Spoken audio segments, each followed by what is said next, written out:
ईमानदारी से उचाट करके बता दो कौन कौन बीड़ी पीते हैं? 4-5 लोग ही बीड़ी पीते हैं। कितना ईमानदार है देखो ये भैया, और बड़े ईमानदार है। और ये बीच में जो गेप बड़ी पक्के बेईमान है, पक्के। क्योंकि देखो मैं जब इधर देखी तो सब पी के आ रहे हैं। आप तो पीना। अच्छा एक बात बताऊं, जो बीड़ी पीते हैं ना उनके लिए 4 फायदा बता दो, और जो नहीं पीते वो कल से चालू करना। जिन्हें उचाट नहीं किया ना वो कल से बीड़ी चालू करना। कैसे करना? 4 फायदे, ध्यान से सुनना, चूक मत जाना। बीड़ी जरूर पीना। 4 फायदे हैं बीड़ी पीने वाले के। कितना कान लगा रहे देखो सबकी। थोड़ा सा मन भटक रहा था तो बिल्कुल तेताज हो गया कि क्या फायदा है क्या हम चूक तो नहीं रहे, कल से हम भी पी लेंगे। इसलिए सुनो ध्यान से, बीड़ी जरूर पीना।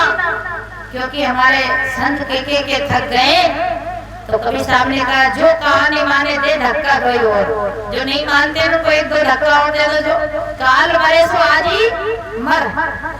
भैया मर मत जा, जो नहीं तो कहने साध्वी जी ऐसे के गई थी, काल मरे सो आज ही मर। तो सुना दो 4 फायदा। सुनाओ कि नहीं सुनाओ? मतलब क्लियर बात है, सुना दो।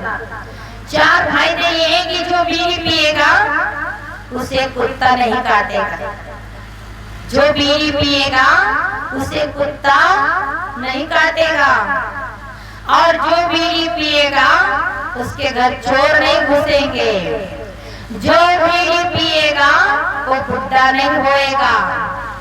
बुढ़ा नहीं होएगा वो, है ना फायदा? कैसे? बीड़ी पियोगे तो धीरे धीरे फेफड़ा में वो कचरा जम जाएगा, तो रात भर खांसोगे। खांसोगे कि नहीं?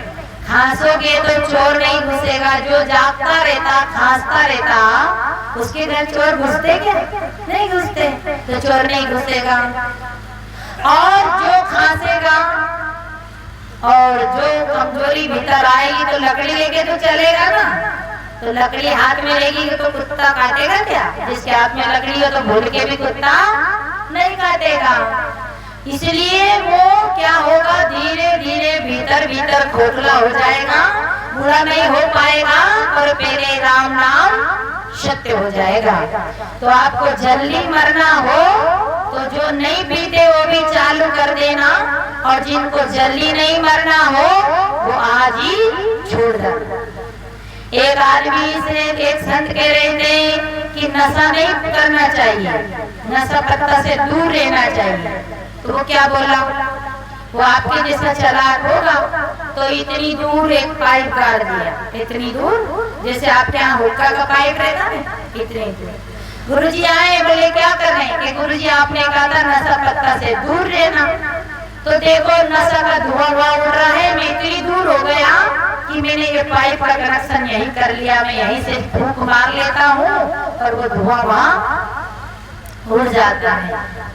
एक संत समझा रहे थे कि नशा नाश कर देगा, फिरोगे दाने दाने के लिए, हाथ में होगा कटोरा, कोई न देगा खाने के लिए।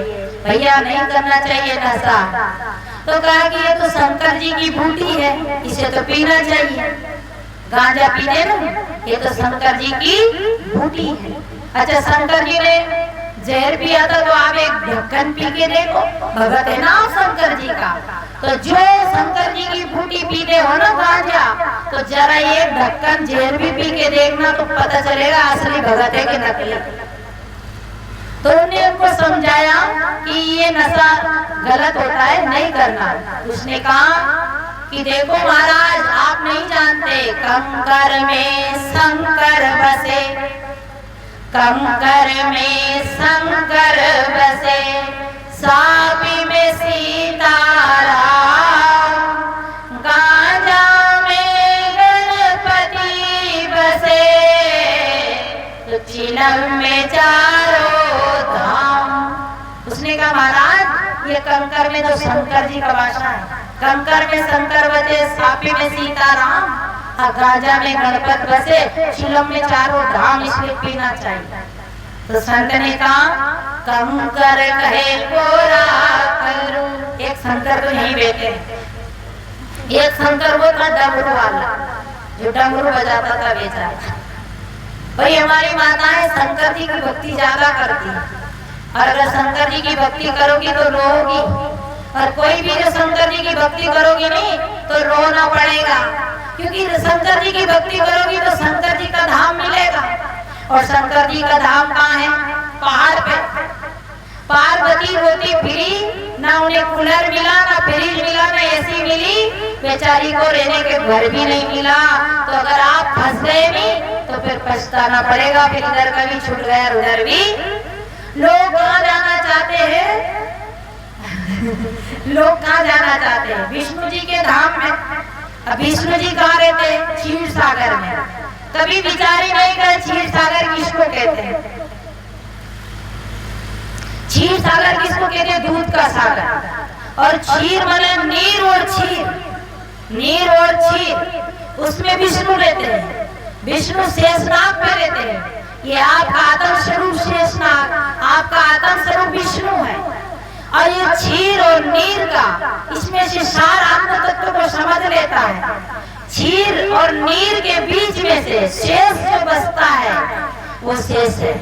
शेष वही है जो संसार आसार है, ये विषय विकार आसार है, इंद्रिया आसार है, कर्म आसार है, और उसमें से आत्म तत्व जो सार है वही शेष है, और वही क्षीर सागर निर्णय का सागर है।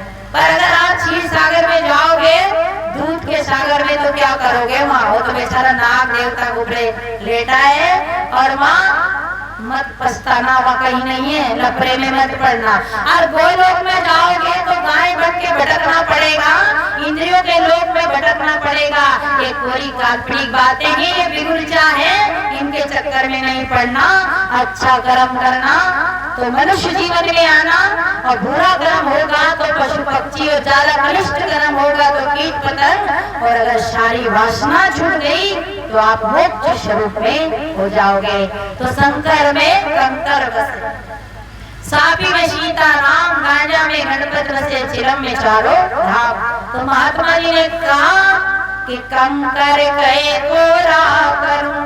कंकर ने कहा, महात्मा जी ने कहा, ये भैया कंकर तुम्हें कोरा, कंकर कोरा है ना, कंकर कहे कोरा करूं, सापी सगधन खोए, गांजा में सब कुछ फूके, चिलम चूस जाए तो।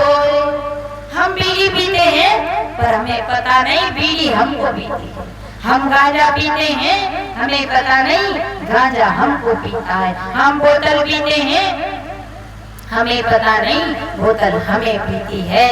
इसलिए सज्जनों, ये मनुष्य जीवन बड़ा कीमती है, इसको ऐसे ही बर्बाद नहीं करना।